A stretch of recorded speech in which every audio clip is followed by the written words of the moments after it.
Good night, Belizeans at home and abroad.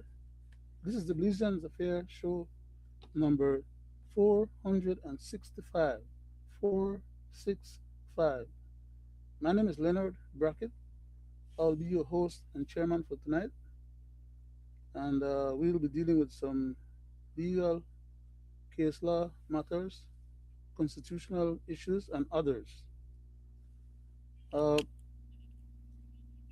our, our normal pattern is that we do a little short prayer and then we do a short reading from the scriptures, and then we get into the subject matters. Uh, Please bear with me as I bow my head and say a short prayer. Divine loving Father, once again we come before thy presence, asking that thou would continue to accept our humble expression of gratitude and thankfulness to thee for having given us the privilege of life first and foremost, and for granting us the privilege to still be alive today among our family members, friends, and loved ones. Thou knowest our hearts, our desires, even our most secret thoughts, loving Father. We pray that thou mayest bless our family members, friends, and loved ones wherever they are, as if they were each mentioned by name and number. Please bless our country of Belize, its people and leadership. Please bless this country, its people and leadership as well. And please continue to bless the rest of humanity, especially those people who are in mortal danger, losing their lives and limbs and their peace, sometimes for no justifiable reason. Loving Father, we pray that thou mayest grant us the privilege to speak tonight on this particular program, and whatever we have to say, may it be to some public benefit to our people and country of Belize as well as others. For we ask these mercies in Jesus' name. Amen. Thank you very much for allowing me to indulge in that uh, prayerful portion of our program. Uh, let me see.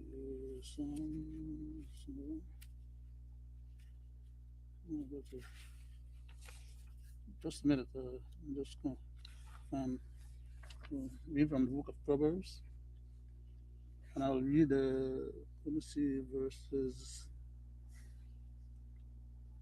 chapter 14, verses, starting at verse 1, and it reads, Every wise woman buildeth her house, but the foolish plucketh it down with her hands. He that walketh in the uprightness, in his uprightness, feareth the Lord, but he that is perverse in his ways despiseth him. In the mouth of the foolish is a rod of pride, but the lips of the wise shall preserve them. And that is the reading for tonight.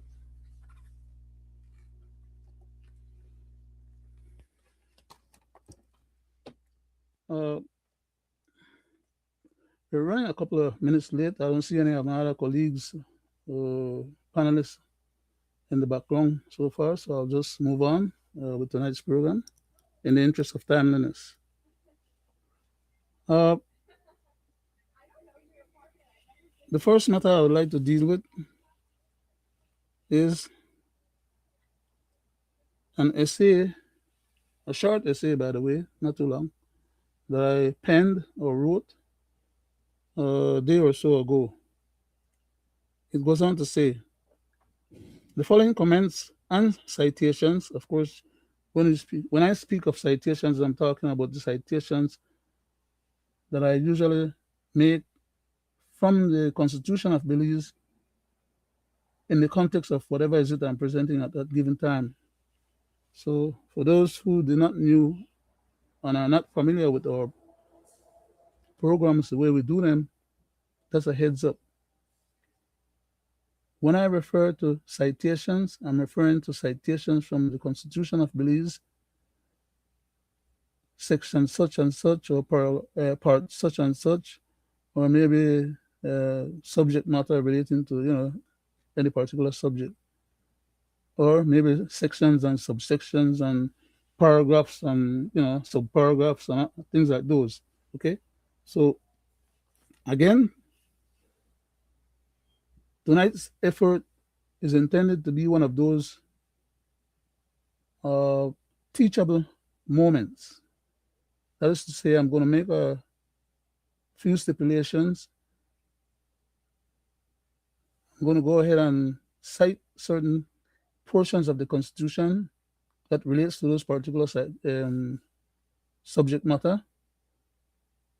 And since 98% of our people in Belize are not familiar with the Constitution, and we have an onerous government in place currently that is attempting to eviscerate the Constitution or modify it to the point where it will serve their interests rather than the purpose for which it was created, I usually do these what you call, or what we call here on this platform, teachable moments.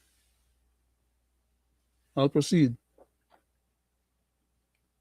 I went on to say the following comments and citations were made by Leonard Brackett regarding government of Belize proposed attempt to make bogus other laws.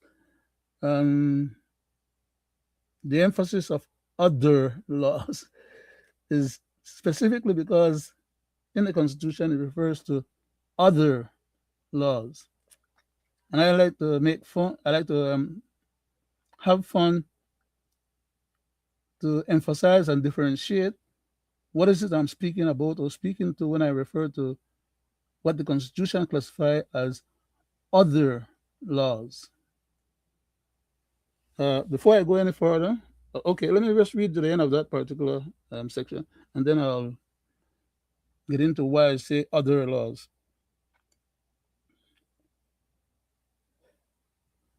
To make bo- to make bogus other laws in quotation open bracket null and void laws in contravention of the Constitution of constitutionality enshrine inalienable and fundamental rights. So basically, we have something that is seriously critical in our constitution,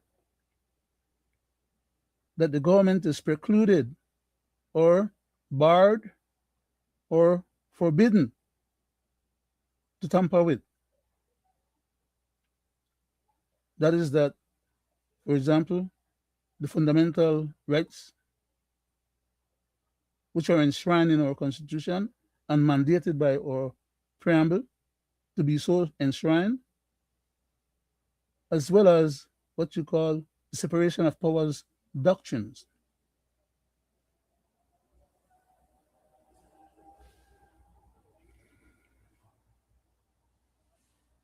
I went on to say, please read Belize Constitution, Section 12, subsection 1, if you have fidelity to our Constitution.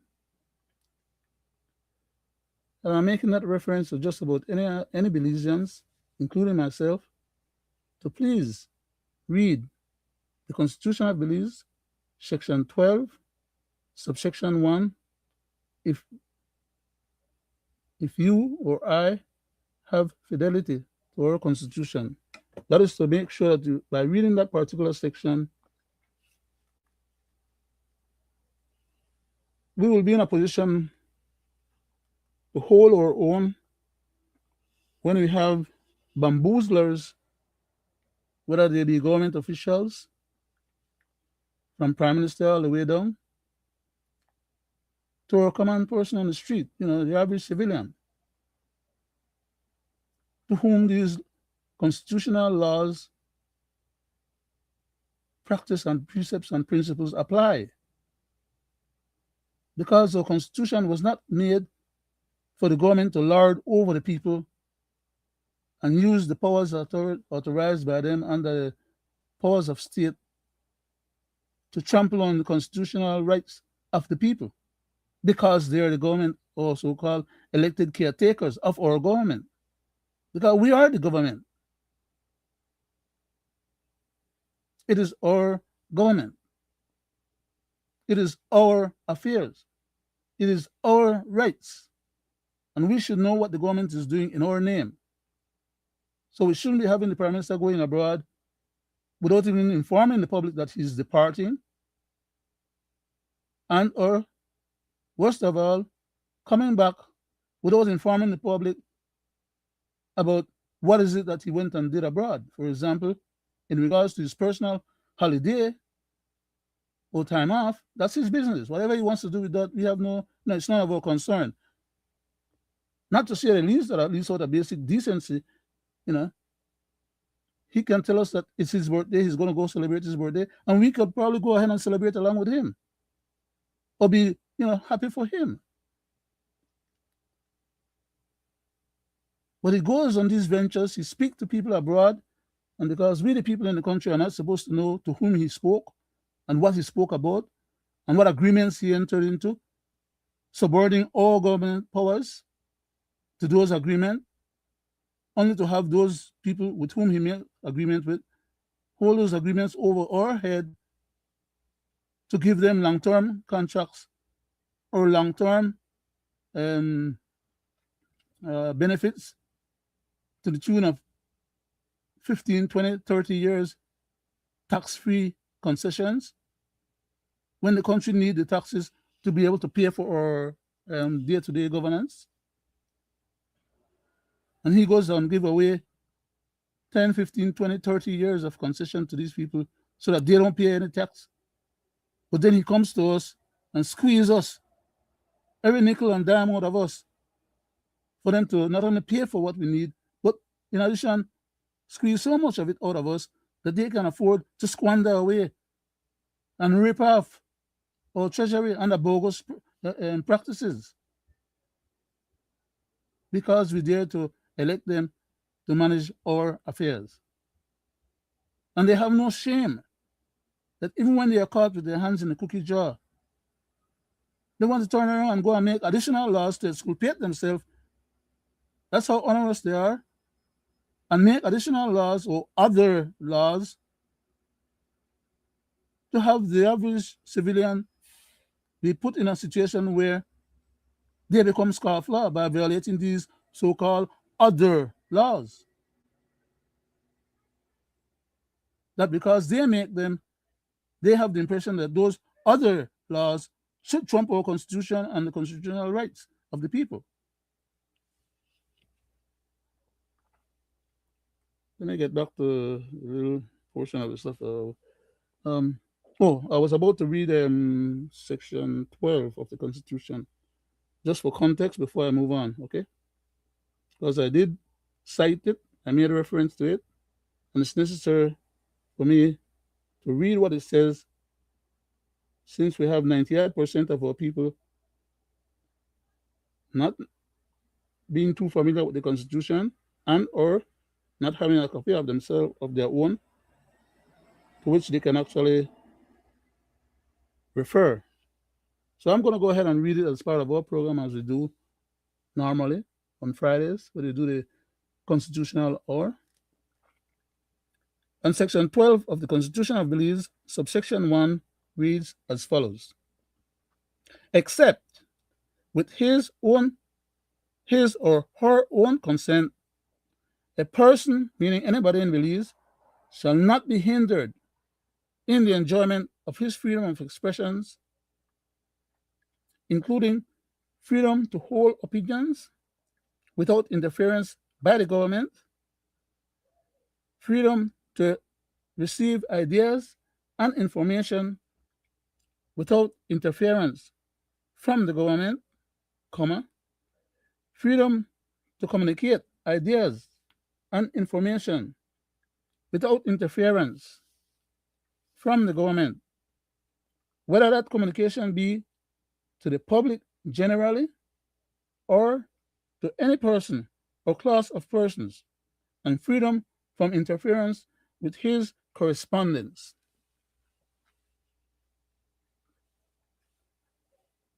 And we have members of cabinet who are lawyers. And cabinet and the prime minister have the ability to hire additional outside legal advice when they feel like or when they want to. In fact, sometimes when they don't even need to, they go and they spend hundreds of thousands of dollars hiring these big law firms who are their friends, just in order to facilitate them getting a little cash flow out of our treasury for no justifiable reason. I don't want to say they can afford to do it because they're the government and they can go ahead and hire all these powerful entities to so-called defend them against us when we dare to ask them or to demand that they comply with the Constitution and fulfill Section 19, for example, of the Constitution as required.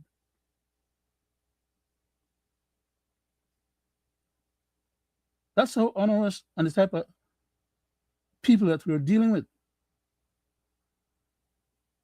whom we have voted for, by the way, in our democracy with a majority, not knowing that they was going to turn around and betray us in this other way. Okay? We put our trust in them, and they turn out to be some scofflaws. They refuse to abide and obey the laws, the Constitution of the country. But yet they have the temerity to want to go to the House of Representatives to make other laws, bogus laws, by the way, because according to Section 2 of the Constitution, it says, the Constitution of Belize is the supreme law of the land. And if any other law, which is where I get that emphasis of other law from Section 2, is inconsistent with the Constitution of Belize, then that other law, to the extent of its inconsistency with the Constitution, is null and void. It is in black and white, written down in our Constitution. And I keep repeating it almost every Friday night when we have the constitutional hour. Just people can keep hearing the same thing over and over and over to the point where it will stick in their head. They will understand what it means. And when they have these jackals come to them proposing to make laws to penalize them, they'll realize that they're dealing with people who are onerous. Whenever you have a politician or a political leader come to you and tell you that they want to go ahead and make laws to victimize you as a civilian, to turn you into a criminal, to criminalize your actions and your behavior, to criminalize your enshrined constitutional inalienable rights. They want to go ahead and do that. And they go ahead and do it. And when you complain, they turn around and want to say, well, you're acting, you want to act unlawful. Or you don't want to obey the laws that they make.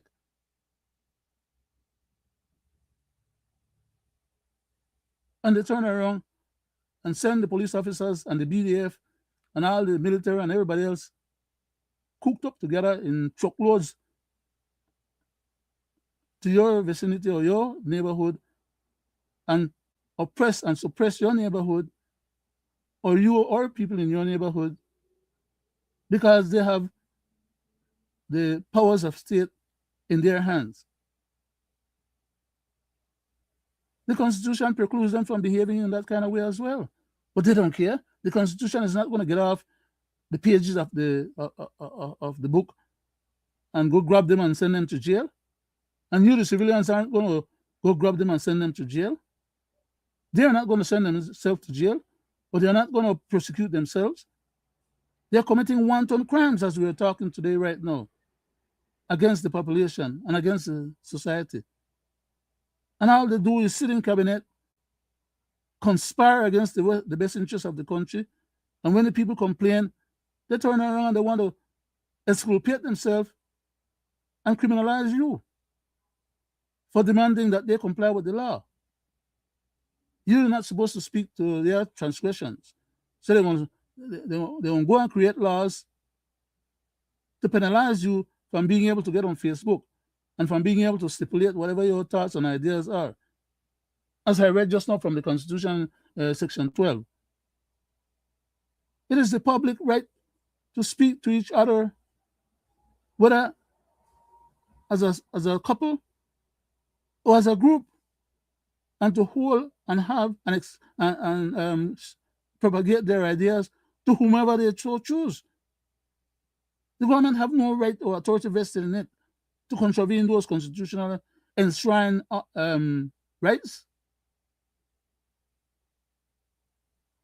But these jackals are going to tell us to our face that they're going to go ahead and make what they call this cyberbullying law. And the purpose for the cyberbullying law was not to stop people from bullying each other, because even that, you have to control speech in order to be able to do that effectively. And using these platforms like Facebook or Pinterest or TikTok or whatever else not, allows for a much wider amount of freedom for people to exercise than these jackals are trying to allow people to exercise. That is that if you get on TikTok or Facebook or anything and you make a negative comment about the wrongs that they're doing to you and your country, they want to classify you as breaking the law. The law, the bogus law that they contemplate making as a law. When the Constitution already tell you that if they make any other law that is inconsistent with the Constitution, they're in violation of their of the powers vested in them to make law. They're precluded from making any such law. Section 2 says that it's null and void. In other words, any such law that they try to make to violate your rights and the Constitution is a stillbirth law. It's not alive. It has no legal, constitutional, or lawful purpose for existing. But yet they make these laws, they put them on the book, and they turn around and send the police officers to go and harass you, the public. When in fact we've been asking them for decades now, ever since we signed on to the UNCAC agreement, the convention. We've been asking them to put the necessary local laws in place to facilitate UNCAC being able to operate and to stop all these criminal behaviors that we find them doing over and over and over. They don't have time to go and create those laws, but they have time to make laws to make us guilty of bogus charges that they want to apply to us or to use to intimidate us, to stop us from speaking to each other and speaking about their crimes that they're committing.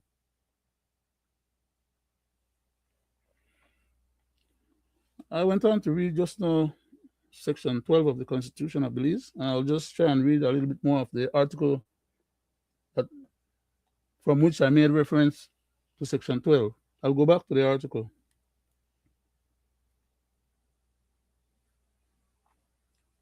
Oops. I'm sorry. I need to plug this. I need to plug in this stuff so it doesn't make noise in the background. And I didn't launch the other part of the program, so I'm all the way almost 1/4 or a third of the program. And some of my other people that listen on the other platforms I've not logged them in yet. So, Anyway, I'll just, for right now, since I still don't see anybody in the background, I'll just try to get this particular point cleared up. And then I'll go back to, then I'll go back to try and take a minute or so to log in the other people. So for right now, just let me finish up this little part here. So that is why I said just now, please read Belize Constitution Section 12, which I just read for the public. And subsection 1, if you have fidelity to our Constitution, I do believe that I have fidelity to my Constitution, which is why I propagate it and promote it so much and keep doing these special teachable moments to enlighten or to encourage the people of our country to be more familiarized and to learn more about what is it that the Constitution contains and what it speaks to, so that when these jackals come to you and propose bogus laws, you can know that they're trying to mislead you or trying to take chance of you. I went on to say, Belize government or legislators are precluded and forbidden from making any laws that that infringes or interferes with rights with our rights of communication. Then I went on to stipulate what I consider of them. That is that they're a bunch of bloodsuckers. They act like vampires.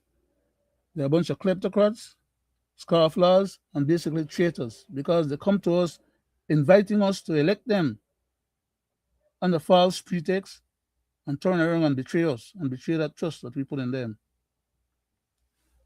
Please spare me a minute so I can, before I finish up the whole program, just try and see if I can unlock the other sites. Just give me a minute, please.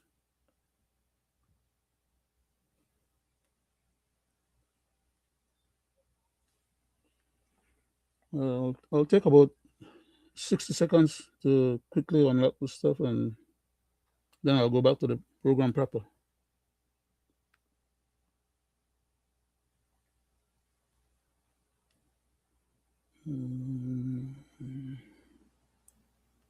Edit quickly.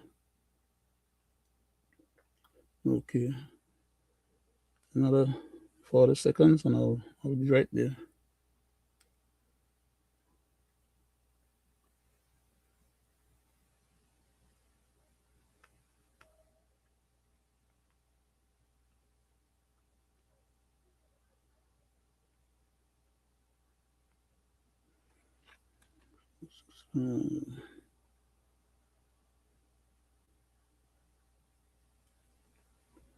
Okay. Just another few seconds, I'll be there. 45, that's okay. It's Friday.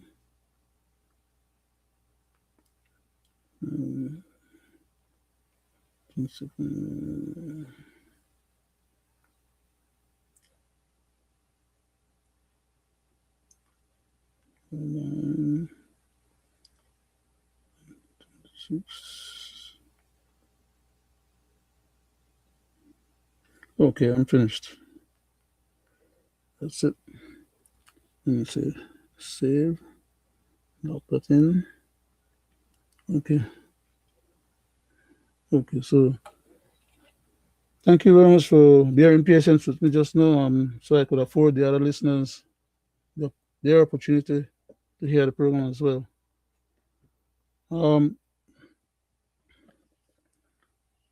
So what we were dealing with then, I'm coming back to the program proper. What we're dealing with then is that our government of Belize it has been getting itself into a whole lot of problems, okay? And people have been paying attention and have been commenting on some of the criminal conduct or actions of some of our ministers who the Prime Minister and others among them are trying to cover for, exculpate, and pretend that what we're hearing in the internet and or being spread around that we should not pay attention to, or for those of us who are trying to spread the information around, we could be liable for them to turn around and criminalize us or our actions or behavior in order to not allow the public to know what's happening. We have had literally thousands and thousands of line entries, pages on top of pages of wrongdoing inside the Ministry of Defense, paid for and facilitated out of the Ministry of Finance, which the Prime Minister controls. And he keeps claiming he doesn't know what's going on and what's happening. Well, then don't collect the damn salary then, if you don't know what's going on, because it means you're not doing your job. Give the portfolio to somebody else that is capable and willing and able to do the job, that should know, understand, or try to find out how is it that we're having this criminal conduct being carried out under the powers of state by people who are in the ministries, some of them ministers, others CEOs, and others, and family members. How is it that that kind of racketeering can be going on in the country with the people's money when we are claiming that we don't have enough money right now to run the government and pay for the goods and services? Why is it then that some special family members can be ripping off the damn system? And they don't want us to communicate with each other and to point out to each other what the hell is wrong. We're supposed to know something is wrong, but we're not entitled to know what's wrong, because only those in cabinet and or in the government departments who are under secrecy acts and who are covering for each other's malfeasance and wrongdoing. And when we, the public, get to know by somebody spilling the beans or somebody speak to the matter and provide the evidence, even with the evidence, they're still denying that, something is wrong. They're still pretending that in the meantime, forget about what we have heard or known, sit on the side, wait a few more days or weeks or months until they come up with some kind of a scenario where they could exculpate themselves and justifiably say, oh, well, somebody alleged that there was something wrong, but nothing was wrong, because, see, now we can prove that nothing was wrong. The documents that they use in the Ministry of Finance for paying for goods and services is telling us that something is wrong.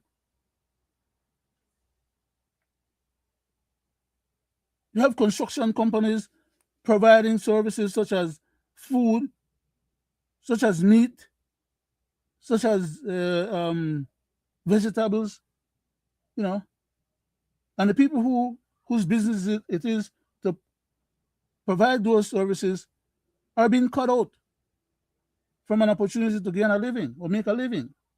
Why? Because inside people connive among themselves to facilitate outside people who are supposed to bid for these things to not have to bid for them because it's given to them on a preferential basis. That is not the only problem we have with the police department or the defense department or the different ministries. We have even in the police department where you have officers committing wanton, outright criminal activities and actions against unarmed civilians, and they're not being brought to task for it. Why? Because those same officers cover for other officers, and among themselves as a gang, they cover for each other and commit the crimes under the color of law and the authority of the power of state against us, the civilians. What the hell is wrong? And then these knuckleheads are talking craziness about trying to go and create laws, bogus laws at that, because I keep saying it over and over.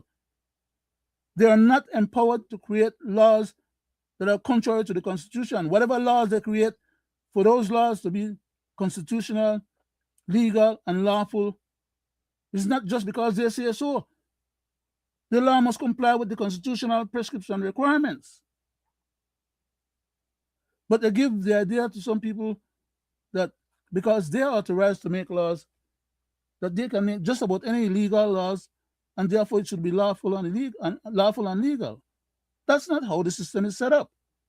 And all they do is keep bamboozling the people to accept that as a premise, that that's the way the system is going to be working because they want it to work like that. Both need to be in jail. Anyhow, let me go back to the. I want to read from the Constitution of Belize again, another citation. Let's see, that was section 12.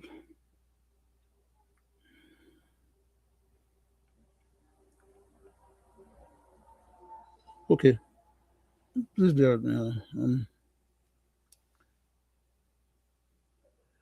Under section 13 of the Constitution of Belize, it says, Section 13, subsection 1 reads as follows.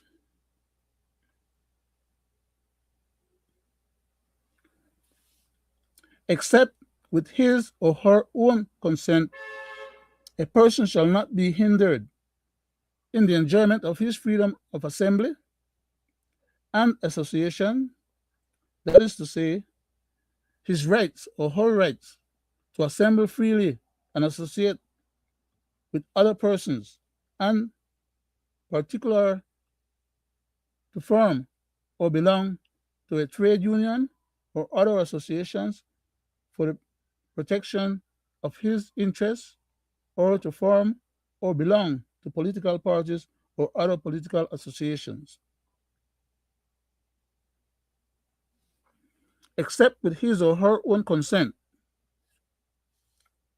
A person shall not be hindered in the enjoyment of his freedoms of assembly and association. And that's what the Constitution is speaking to under Section 13. And then I also want to say under Section 14, where it speaks about the protection of rights to privacy. Section 14, subsection 1 reads as follows: a person shall not be subjected to arbitrary or unlawful interference with his privacy, his family, home, or correspondence. Facebook is our correspondence among ourselves. And all the other platforms that we speak to each other and about issues that concerns us is our way of communication or correspondence among ourselves. What the hell the government have any right to be talking about creating a law to limit who and on what basis any of us can get on Facebook? Are they crazy? Do they not realize that Facebook is an international own it's an international platform that is owned privately,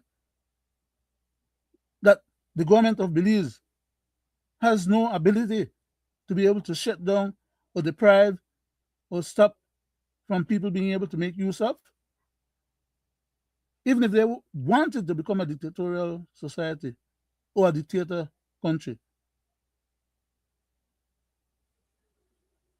unless they change our constitution, eviscerate it, or alter it in a legal form, they still would not have the ability and or the rights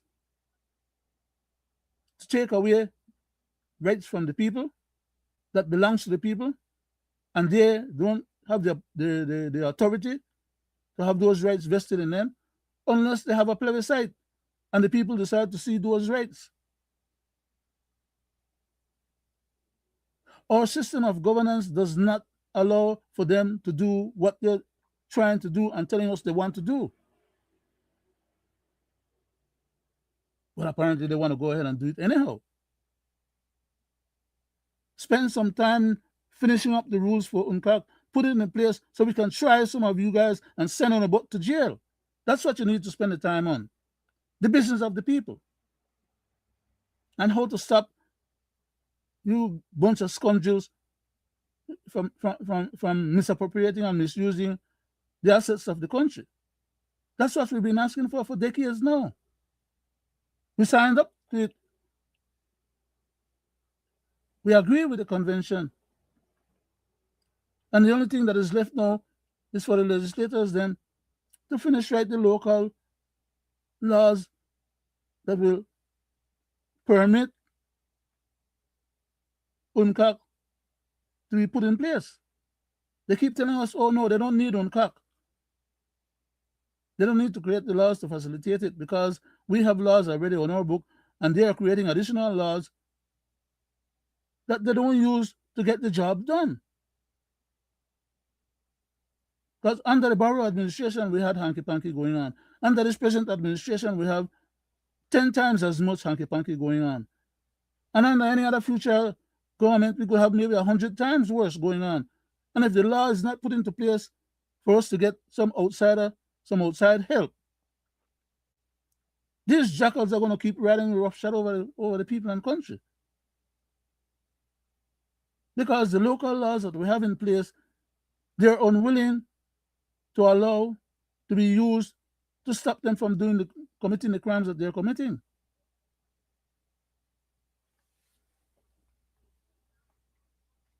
I want to go back and read another portion of the Constitution. Please allow me to go to section 16.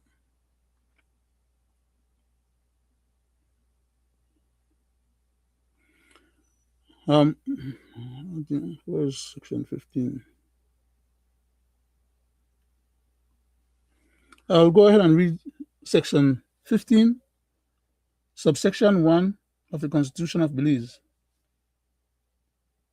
which reads as follows: no person, absolutely no person, shall be denied the opportunity to gain his living by work which he freely chooses or accepts, whether by pursuing a profession or occupation, or by engaging in a trade or business, or otherwise.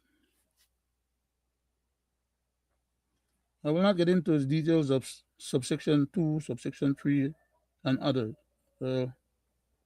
I'll just skip all the way to section 16 of the Constitution of Belize, and I'll go ahead and read subsection 1 as well, which goes as follows: subject to the provision of subsection 4, 5, and 7 of this section, no law shall make any provision that is discriminatory either of itself or in its effect.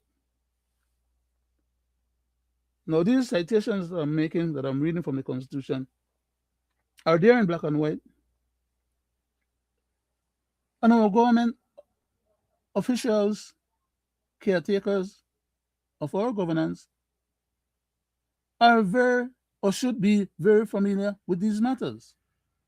In fact, even if they're not familiar with it, for example, before they go and make a law that contravenes these things, if they don't, if we know for certain, I could call names of some of them that are lawyers that sits in cabinet. But let's say that they don't trust themselves or their own legal competence. They can go out and hire legal advice like the Prime Minister did when he hired Mr. Jerusowicz, or when they went and hired Mr. Courtney, or when they went and hired Mr. Or any of the other people that they hire, you know, for legal advice when it comes to major issues.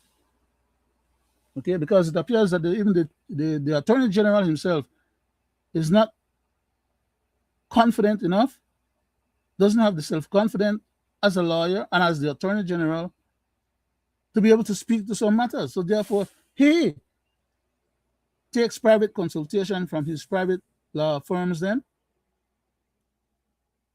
on matters that are so basic and so simple in the content as stipulated in the. I mean, nothing that I have read so far since we started this program this evening do I believe is beyond the understanding of the average Belizean. Okay? Nothing that I have read here so far of all the different sections that I've read and subsections, the average Belizean person at beyond 6th grade is competent and capable enough to understand what is it that is being said in these citations. So I refuse to accept the premise that our elected leaders, especially those who are lawyers, should be exculpated or be given a pass into accepting the premise that maybe they don't understand or they don't know what the laws are. If they don't know, haven't read it before, which I'm saying I doubt very much, and or do not understand it, the least they can do pick up the damn thing, read it, and try to understand it, and then get additional information if they think that they're that dotish, that they are incompetent and so small-minded to the point that they need additional assistance for clarity. Go ahead and do that. It's not a crime. It's more of a crime for them to be doing what they're doing, which is to create these bogus laws, criminalize people with it, have people getting hurt by it, arrested and sent to jail and locked up for days, and then turn around and let the people them out saying, oh, okay, well, they know and prosecute them after they have already committed a crime against the people, and after they have already done damage to some people. Some people who they arrest, especially when they arrest them over weekend, and they don't get let out until maybe a couple of days into the next week. Or some of those who they arrest and they keep on remand for 28 days or 38 days or whatever under some of the SOEs. Some of those people lose their jobs because their employers don't know that they're in jail. They don't, and probably for all you know, the employers could care less. All they want is their job to be done. And if they have you hired and you don't show up for a job, they will find somebody else, hire somebody else, and get their job done. So a lot of people have been losing their jobs under this bogus SOE. And under this bogus SOE, the intention, as they're saying, is to go out there and deal with the hardcore criminals. That's what we have a police force for. And if the police force is not competent and capable enough, you supplement some support from the BDF or from the Coast Guard or wherever. Because whenever it becomes a matter of state, the state has the state and the authority of the state to do what needs to be done on behalf of the country and its people. But they cast these wide net SOEs that end up criminalizing people that have nothing to do with the criminal activities out there just because they don't want to do their job legally, lawfully, and correctly. They have to victimize everybody that lives in certain neighborhood who have nothing to do with. If they have a criminal that they are looking for or need, go and arrest that criminal, prosecute them, do what needs to be done legally and lawfully. Stop taking chance of the average civilian who have nothing to do with your crime fighting tactics.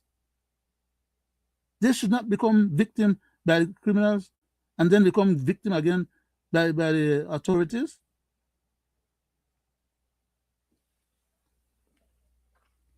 I'll go on to read another portion of the Constitution here, just as I was alluding earlier. And I think I read 15.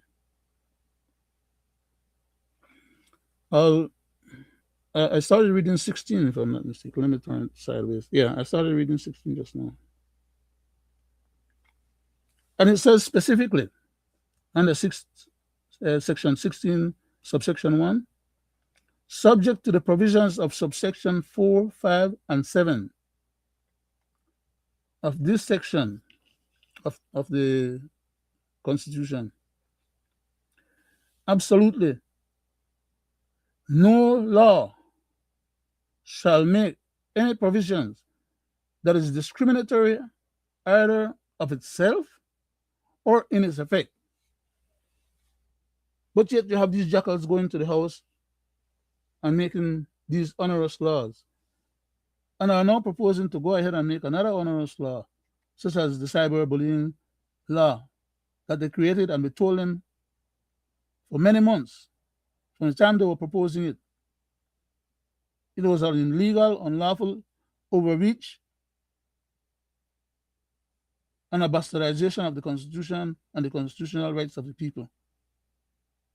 And yet they went ahead and made it, only to turn around now, many months after, because one of them got caught up into it. Now they want to go back and change it because they are now realizing what we have been telling them for so long. The damn thing was unconstitutional in the first place. It was unlawful and illegal and null and void, according to Section 2 of the Constitution. So even if they never knew it before, they heard when we told them about it.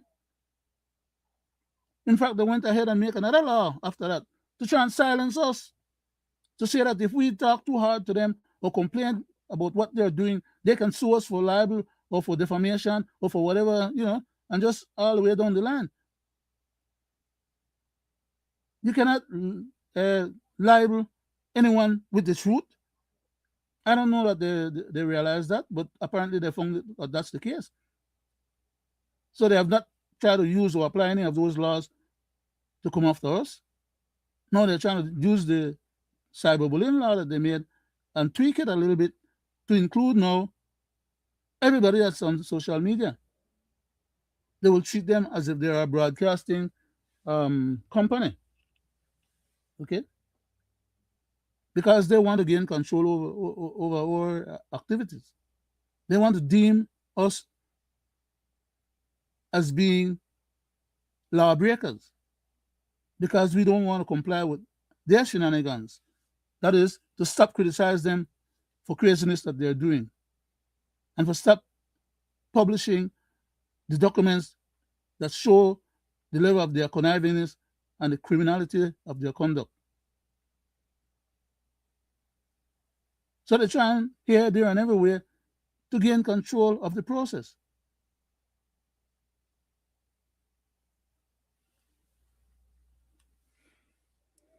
I'll read the section.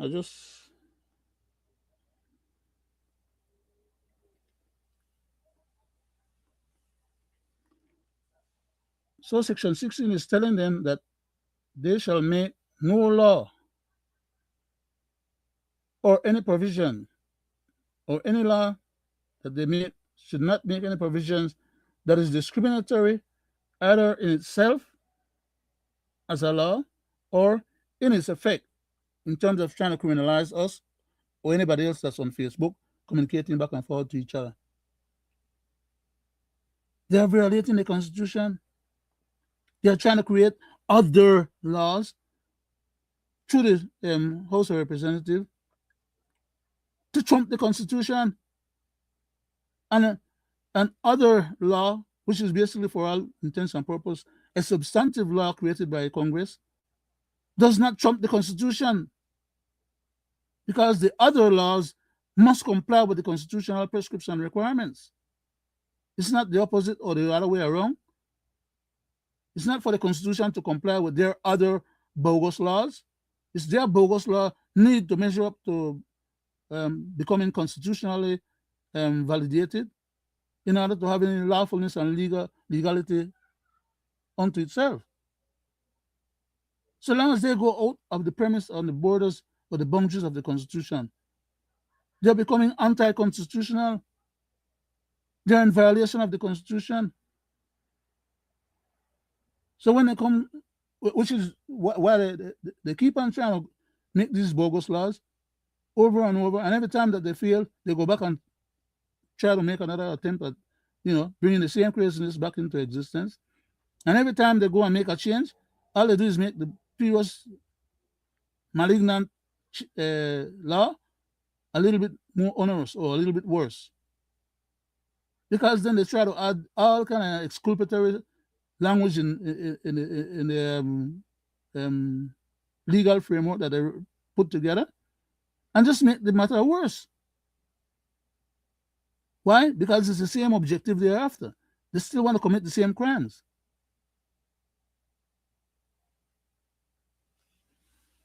Bunch of idiots.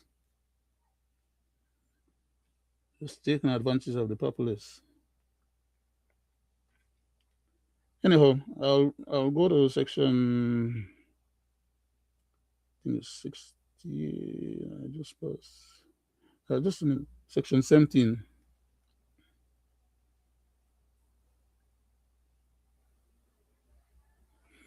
I'll go ahead and read section 17 of the Constitution of Belize, and I'll read subsection 1, which goes as follows.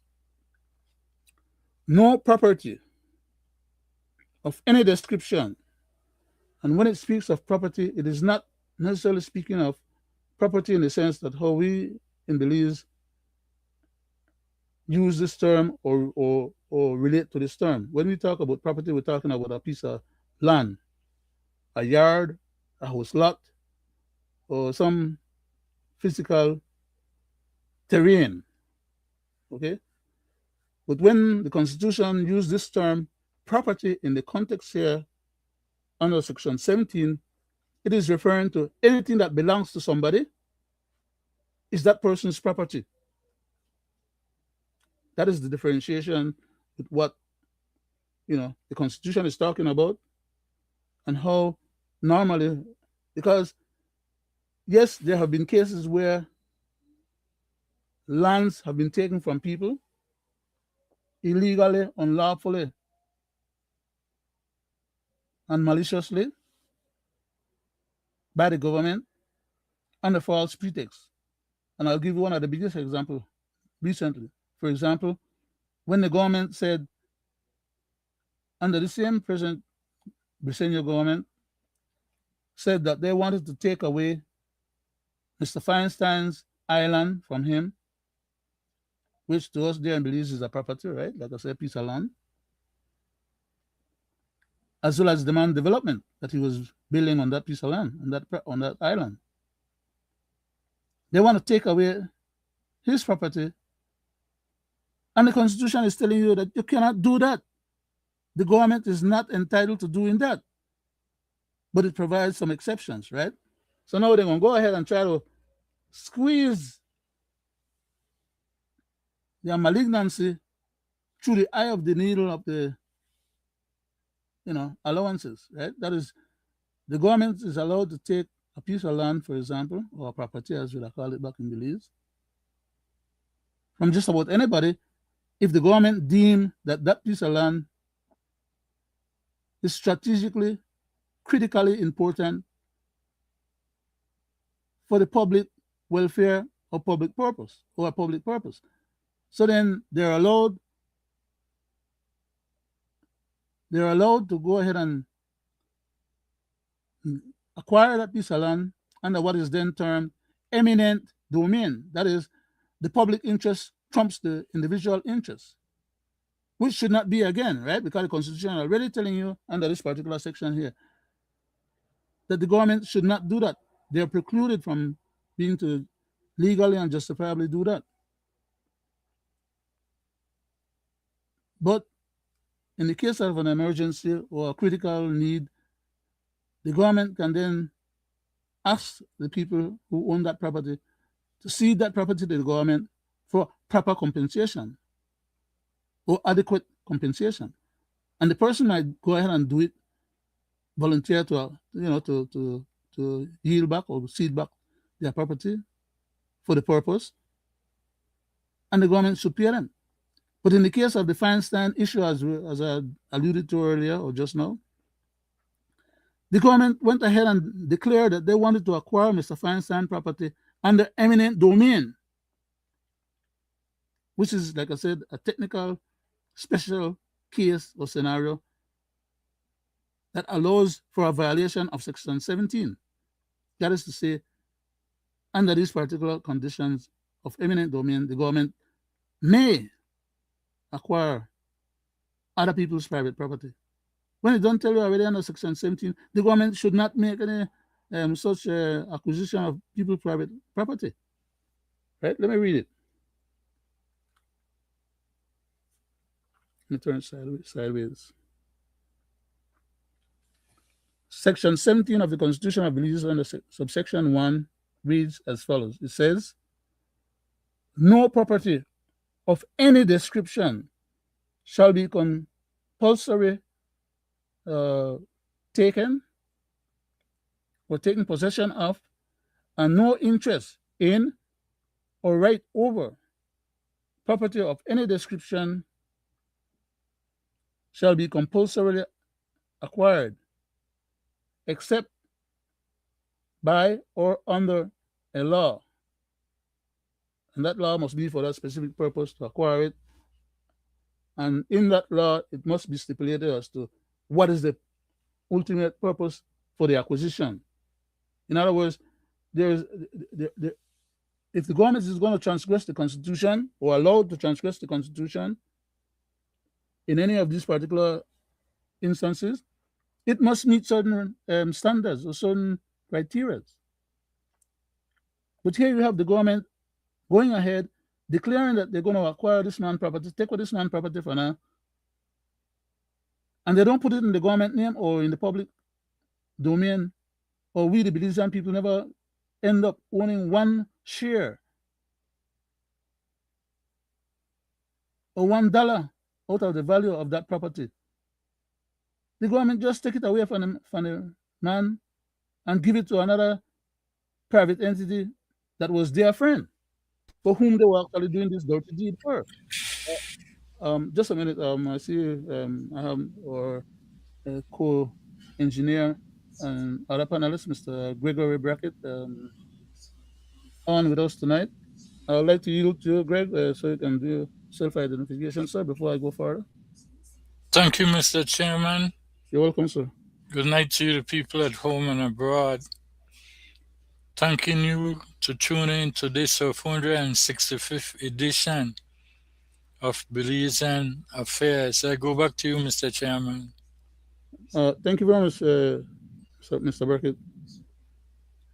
I'll just go ahead and read this stuff again because I'm really flabbergasted that as of today that we're talking about this matter, it has not been resolved, and it is now clearly known by anyone who's been paying attention that the government never did acquire or made the effort to use the power of governance to acquire this property for the purpose stipulated. They were lying while transgressing the law. No property of any description shall be compulsory taken possession of, and no interest in or right over property of any description shall be compulsory acquired, except by or under a law. They never did make a law either for that particular acquisition, other than to say that they were dispossessing the gentleman of his property because he hadn't built his resort as quick as they wanted him to build it, which was a lie. Otherwise, they would not have hamstrung him and put him in such a bind where he was having financial troubles. And for them to go behind the man back and have the bank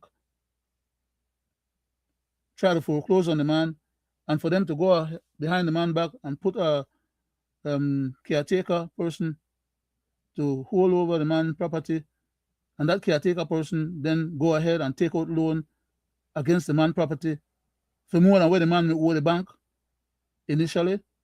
All those things are racketeering. They're all illegal and unlawful.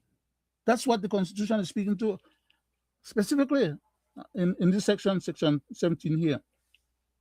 Not only were they procured according to section 17 from tampering with the man's property and his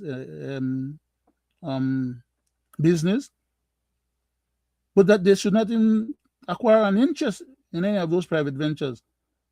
Now they have this idea where the government is getting involved in all kind of private ventures, suborning the money from Social Security and other companies or government entities.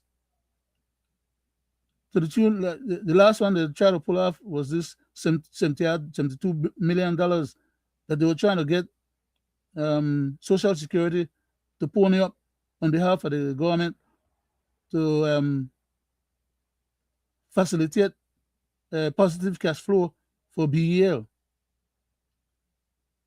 All because they have some private investors who they need to be able to have cash to pay them for the dividends that they told them they were going to be able to get if they had bought shares in that public-private company. It's all racketeering because some of them are the very same one who are the people in Belize who have money, who invested into these private ventures. What they do is they take over anything that could make money, they lock it down, control it, and even when they're out of government, they're still running the system and collecting from the system. Anyhow, overemphasizing, I'd just like to turn over for a few minutes to Mr. Gregory Brackett and solicit a comment or two in regards to what I was stipulating and or anything else that he might want to add as a commentary. I yield, sir. Thank you, Mr. Chairman. You're welcome. Again, good night to you, the people at home and abroad. Mr. Chairman, What you are speaking about is nothing new. It is called bastardization of the Belizean constitution. When the government uses executive power to overreach Mm-hmm. for foreign entity, you cannot, as a government, use eminent domain to acquire land from a private citizen in favor of a commercial entity. It cannot work that way. And we have seen the government coming up with all kind of strategies to get monies from the people. We have seen them now with this new taxing legislation that will have the villages paying taxes, and we have seen many more. The government of all should know that all countries all over the world is run by its taxes that it collects. But instead of this government collecting the taxes to suffice the country, they are calling and bringing in foreign investors and giving them free assessments. It cannot work that way when you have foreign investors getting free duty and and free concession. A prime example is the SRBSI for 10 years tax break, Mm-hmm. and that burden come down to the people. Then here we go again. Couple nights ago on a show right here on this platform, I mentioned that if the few people in Belmopan, along with the pastor, get their way to have the billboard removed, they will jump from that and they will go to other things Mm-hmm. and they will try, not try, but they will attack the Constitution. And this is exactly what is happening. We have all heard about the new legislation the government wants to make for advertising and commercial via social media. Mm-hmm. They have no copyright to. It is a free platform for anyone to use.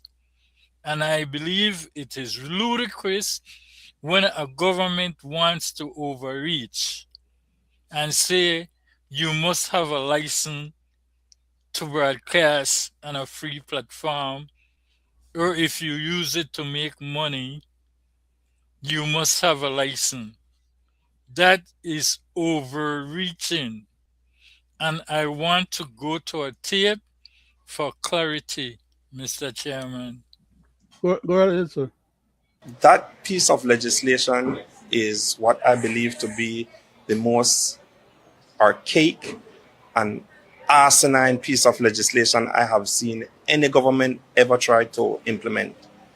It is draconian, it makes absolutely no sense, and it is clearly an attempt to chill and to murder any attempt by citizens to voice their opinions on the internet. Courtney, the Belize Broadcasting Authority, and why broadcasters historically needed to get licenses, because as you would know, that radio and TV, there are limited bandwidths. And so it was created to be able to allocate these bandwidths and say, well, channel 7 can have one, channel 5 can have one, but they're limited. So we have to be able to ensure that there are varying opinions and it is not dominated by anybody. And that if you have these bandwidths, then you have to comply with these conditions. Now, what the government is seeking to do is to implement a piece of legislation that no other country has done. No other country has taken these type of draconian and drastic measures to try to silence the opinions of the people. We see that there are all of these different leaks about corruption being rampant throughout the different ministries. Rather than implementing legislation to address that type of corruption, they are instead attempting to put in legislation that would effectively be able to fine people as much as $50,000 for a simple Facebook post, for somebody going live. That, if that is not crazy, if that is not asinine, if that is not ridiculous, if that is not grounds for every single person who thinks that it is important for us to have the freedom of expression to say, no, that cannot and will not and can never be accepted, then I don't know what can be.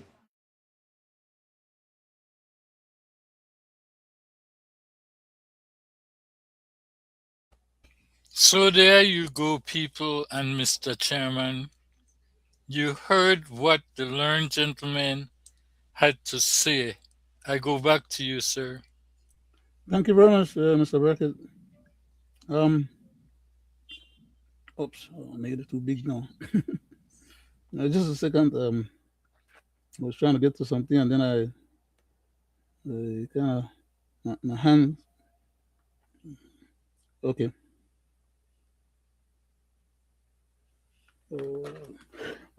Oops. Sorry. Oh man, I messed up again. I need to put on my glasses just to make sure I. Okay. 13. Okay. Where is it? 12.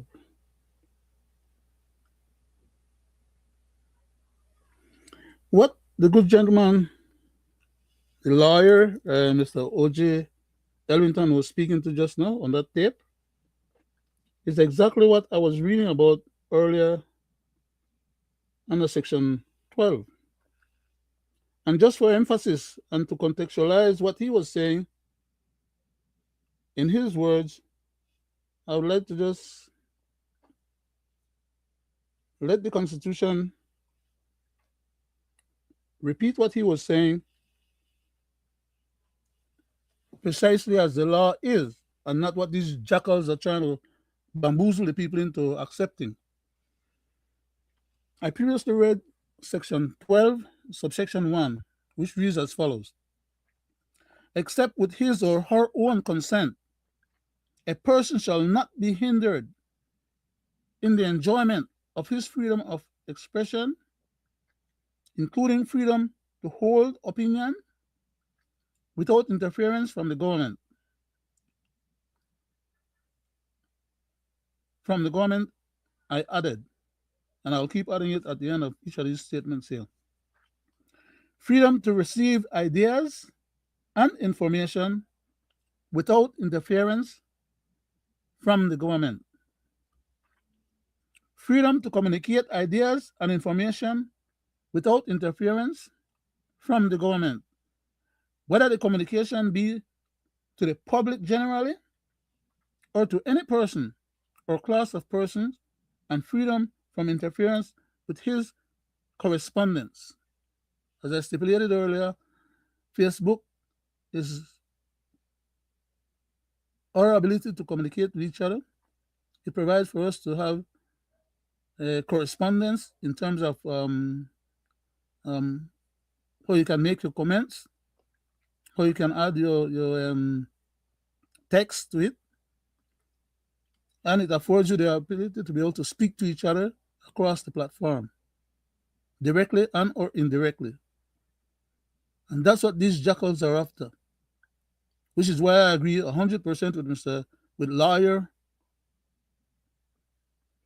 Mr. O.J. Ellington, in that the government is trying to overreach, act in an onerous way to deprive us under the color of law, apparently according to them, but not truly, because if the law that they're making is null and void and a stillbirth effort, as stated under Section 2 of the Constitution, that is to say, any other law that is not the Constitution itself and that has to comply with the Constitution. If any other law is inconsistent with the Constitution, then that other law is null and void.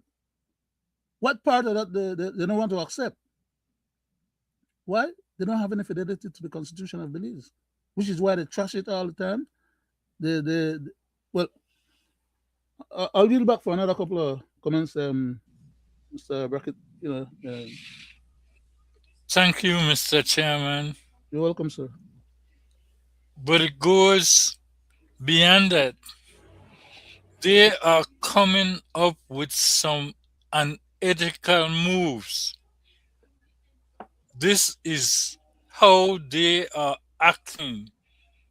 I want to go to another tape, and I hope we can dissect it within the short time because it makes no sense in what they are coming up with. Here is the tape, Mr. Chairman. Right.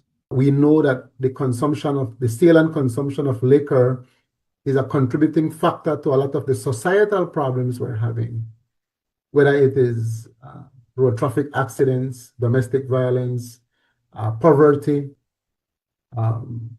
offenses, sexual offenses, labor offenses. So we know what the problems are, and we now have to bring those realities into a discussion framework. But you will also know that in that application, there are lots of challenges, whether it is with the license types, the license categories, the fees for the different categories of licenses, whether it is in the governance or administration, how the boards are appointed, who become board members, penalties, enforcement issues, the correlation to noise pollution, the playing of loud music. All of those things are creating some challenges for us as a society. We are getting a significant level of contributions, albeit from a very small list of attendees. People don't come to public meetings, my brother.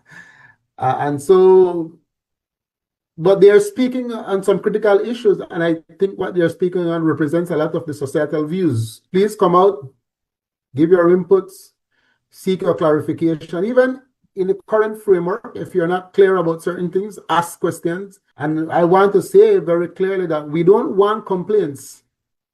We want to hear them, but we want solutions. We want to hear what are the recommendations.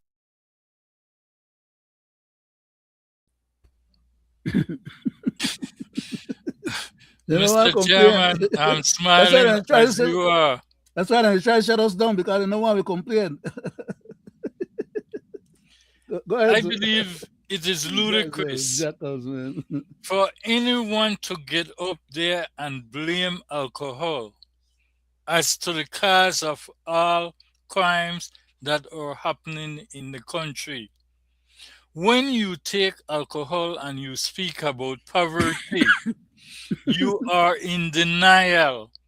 Poverty starts from the top and comes to the bottom.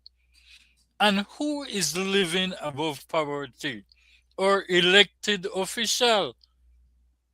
I have said it on many platforms that past and present government, especially our present government, is failing at external and internal policies, because they are the ones who is supposed to get with private sectors and create employment for the citizens of Belize.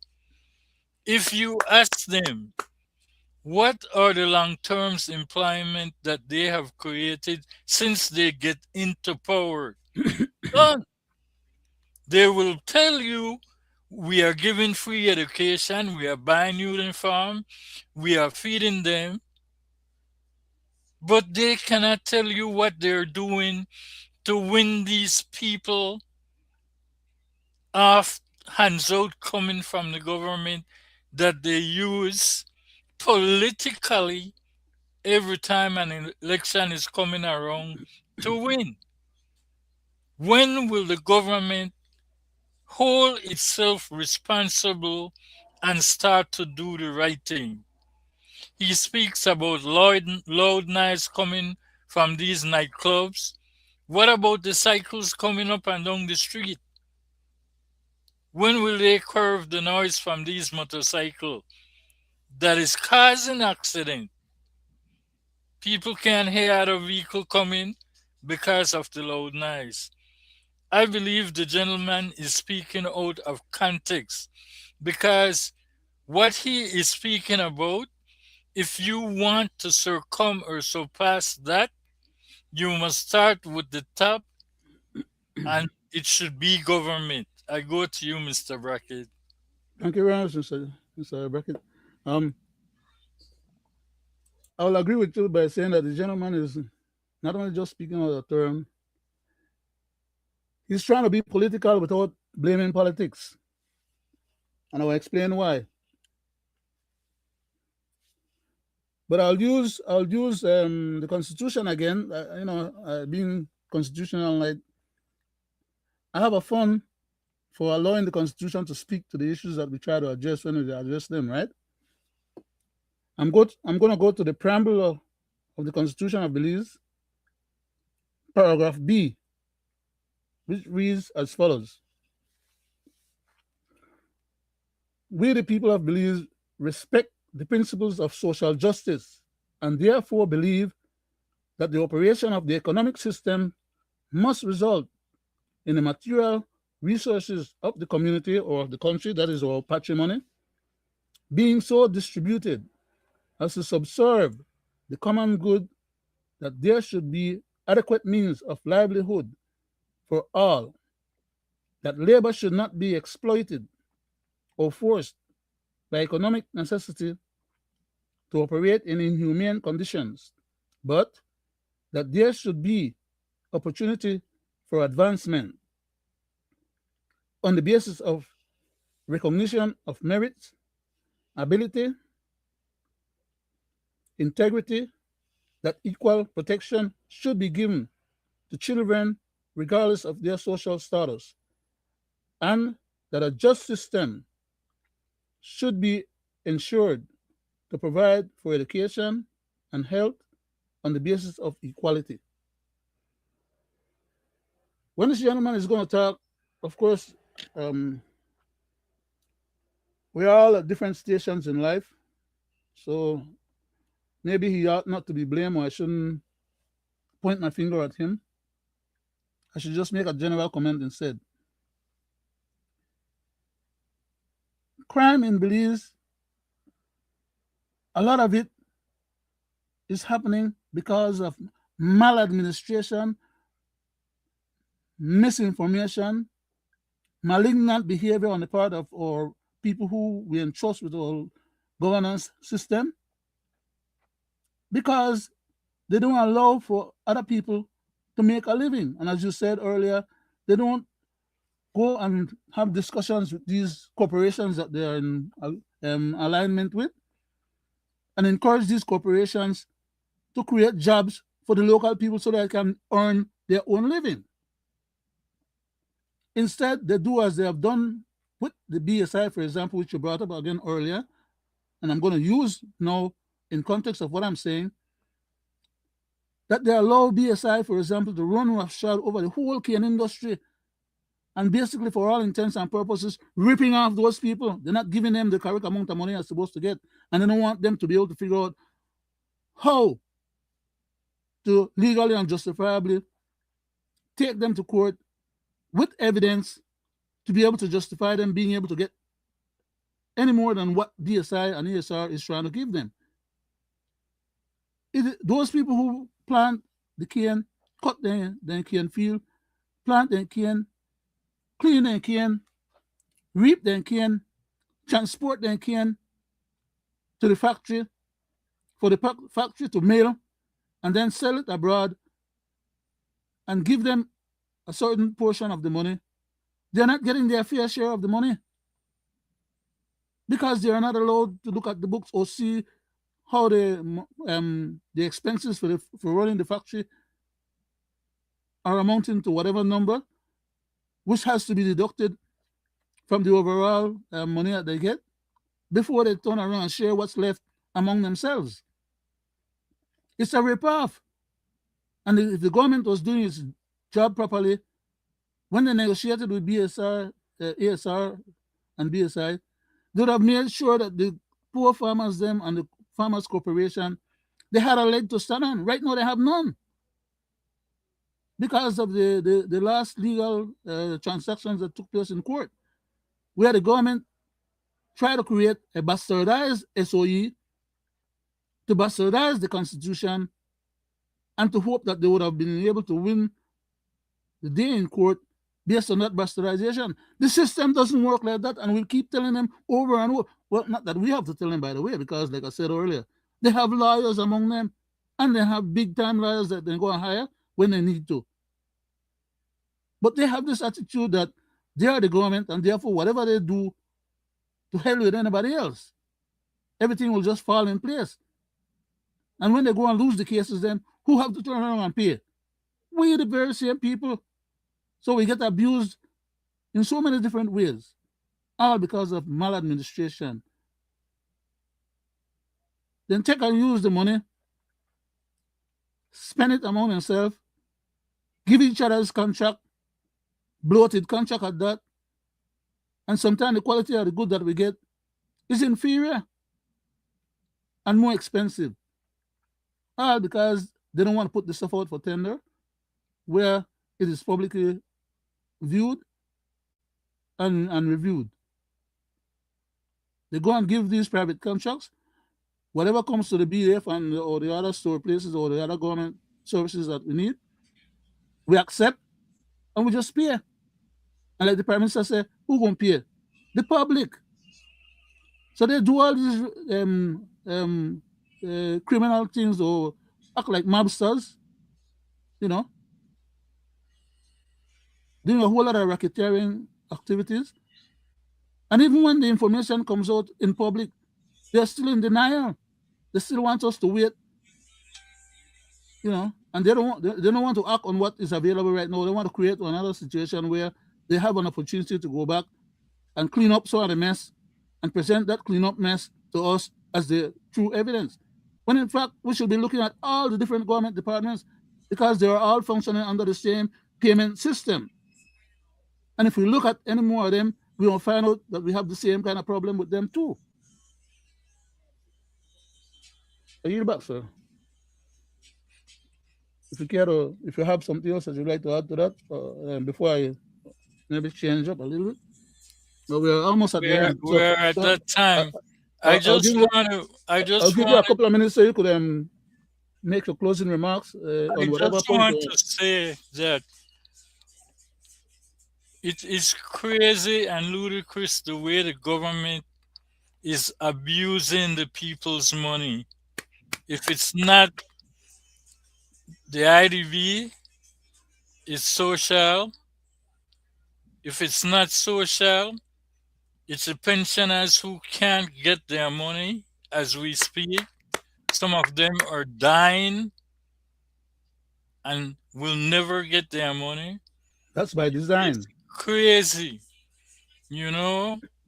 And then we have ministers who is trying to relate to the public about keeping the lights on just to get 20 million of the people's money from Social Security Board when because of politically motivation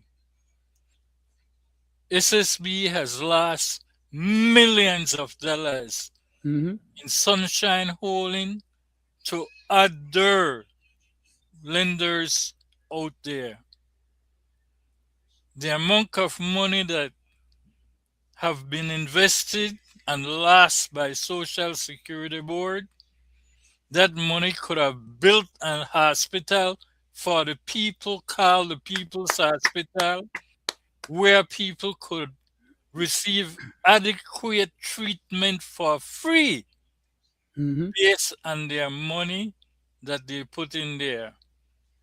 Because we have people who retire can't get no help. We have people who get sick and it's turned away, and they are making it hard for retirees that are elderly to fill out the paperwork because everything is going digital. So when I hear individual like the young man talking about what alcohol is doing and not speaking about what government is not doing, I have to speak on it. I go back to you, Mr. Brackett, Thank for you very much, your sir. closing and stuff. Yes, sir. Thank you very much. I would like to add, in addition to what you just said there just now about the social security, part of the problem with social security, I don't understand why they got to be so onerous in their conduct or the way how they relate to the general public. Because how can they find the public's money that is hard earned money that's paid into the system so that when people get sick or need some money from social security, it can be available? How can they turn around, lend it to all these big corporations with the false stipulation that they're lending it out so that they can make some profit on it, when in fact they don't even get the original money back, much less any profit? Because most of the time, the entities that they lend these monies to don't declare any profit or any dividends, and they keep holding on to the money and expand the money and use the money or send the money abroad. They do all kind of craziness with it, and at the end of the day, they deny the people who need to submit their request for payments or for help. They find all kind of schemes and scams and ways to deny them the request or the payment, so they can have this money into other people's private investment, and the people whose money it is can't get none of it to serve their purpose or can't get benefits out of it. It is tragic, it is unfair, it is criminal. It's not just contemptuous, it's criminally contemptuous, I would say. Because people, like I said earlier, Greg, some of these members of the Social Security who should be getting their money paid out to them, some of them are dying without receiving anything. And their family doesn't get those benefits after they die. It's only the employees who are getting these high salaries and the people who they are lending these money to, you know, and it's all a scam because these money can't be transacted, or these deals cannot be transacted or do not get transacted without some political inside gamesmanship. Okay, and that's at the end of the day what the problem is. It's all about politics, politics, politics, and greed. Uh, we have Mr. come to one of. Chairman, Go ahead, sir. I believe that Close it out, Greg. We're at the I end. believe people at home and abroad, I believe that it is time that the people of Belize pick or elect the board members for Social Security and take that away from government appointees, because they appoint these individuals who they want to use when they are in need of funding. I believe just like how the senators are not elected, the same way the people should have the right to choose board members from Belizeans to sit on the board of Social Security to protect their life investment.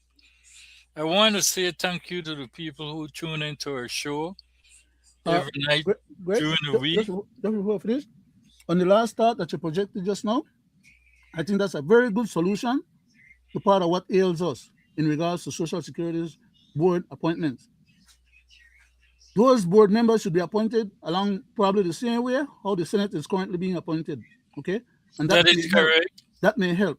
And let's beat on that as a possible solution to this criminal problem that we have with the government, with the prime minister, making this decision and only appointing people that are beholden to him so he can have his way to misuse and abuse our Belizean patrimony. The solution is well, thought out. And I think we need to project it further. Thank you very much and good night, Thank sir. you, Mr. Chairman. I want to say good night to you, the people at home and abroad, and thank you for tuning in to this 465th edition of Belizean Affair. Hoping that you will tune in on Monday night again when we present our upcoming program. I want to say good night to you. Have a great weekend.